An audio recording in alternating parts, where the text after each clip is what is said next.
అధిపతి యొక్క సైనికులు యేసును అధికార మందిరములోనికి తీసుకునిపోయి ఆయన యొద్ద సైనికులనందరినీ సమకూర్చిరి.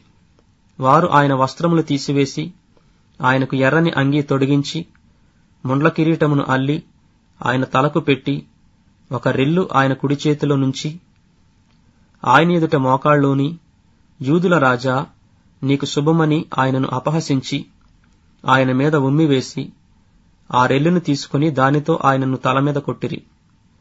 ఆయనను అపహసించిన తరువాత ఆయన మీదనున్న ఆ అంగీని తీసివేసి ఆయన వస్త్రములు ఆయనకు తొడిగించి సిలువ వేయుటకు ఆయనను తీసుకుని పోయిరి. వారు వెళ్ళుచుండగా కురేనీయుడైన సీమోనును ఒకడు కనబడగా ఆయన సిలువ మోయుటకు అతనిని బలవంతము చేసిరి. వారు కపాల స్థలమును అర్ధమిచ్చు గొల్గొతా అనబడిన చోటికి వచ్చి చేదు కలిపిన ద్రాక్షారసమును ఆయనకు త్రాగనిచ్చిరి గాని ఆయన దానిని రుచిచూచి త్రాగనొల్లకపోయెను. వారు ఆయనను సిలువ వేసిన పిమ్మట చీట్లు వేసి ఆయన వస్త్రములు పంచుకునిరి. అంతటా వారక్కడ కూర్చుండి ఆయనకు కావలియుండిరి. ఇతడు యూదుల రాజైన యేసు అని ఆయన మీద మోపబడిన నేరము వ్రాసి ఆయన తలకు పైగా ఉంచిరి. మరియు కుడివైపున ఒకడును ఎడమవైపున ఒకడును 2 బందిపోటు దొంగలు ఆయనతో కూడా సిలువ వేయబడిరి.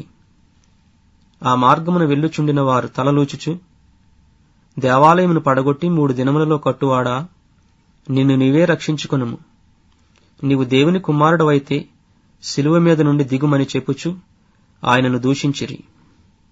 అలాగే శాస్త్రులను, పెద్దలను, ప్రధాన యాజకులను కూడా ఆయనను అపహసించుచు, వీడు ఇతరులను రక్షించెను, తను తానే రక్షించుకొనలేడు. ఇశ్రాయేలు రాజు గదా, ఇప్పుడు సిలువ మీద నుండి దిగిన ఎడల వాని నమ్ముదుము. వాడు దేవుని యందు విశ్వాసముంచెను, నేను దేవుని కుమారుడనని చెప్పెను గనుక ఆయనకిష్టుడైతే ఆయన ఇప్పుడు వానిని తప్పించునని చెప్పిరి. ఆయనతో కూడా సిలువ వేయబడిన బందిపోటు దొంగలను అలాగే ఆయనను నిందించిరి. మధ్యాహ్నము మొదలుకొని 3 గంటల వరకు ఆ దేశమంతటను చీకటి కమ్మెను. ఇంచుమించు 3 గంటలప్పుడు యేసు ఏలీ ఏలీ లామా సబక్తాని అని బిగ్గరగా కేకవేశెను. ఆ మాటకు నా దేవా నా దేవా నన్నెందుకు చెయ్యి విడిచితివని అర్థము. అక్కడ నిలిచియున్న వారిలో కొందరు ఆ మాట విని ఇతడు ఏలియాను పిలుచుచున్నాడనిరి. వెంటనే వారిలో ఒకడు పరుగెత్తుకుని పోయి స్పంజి తీసుకుని చిరకాలో ముంచి రెల్లున తగిలించి ఆయనకు త్రాగనిచ్చెను. తక్కినవారు ఓరకుండుడి, ఏలియా అతని రక్షింపవచ్చునేమో చూతమనిరి. యేసు మరలా బిగ్గరగా కేకవేసి ప్రాణము విడిచెను.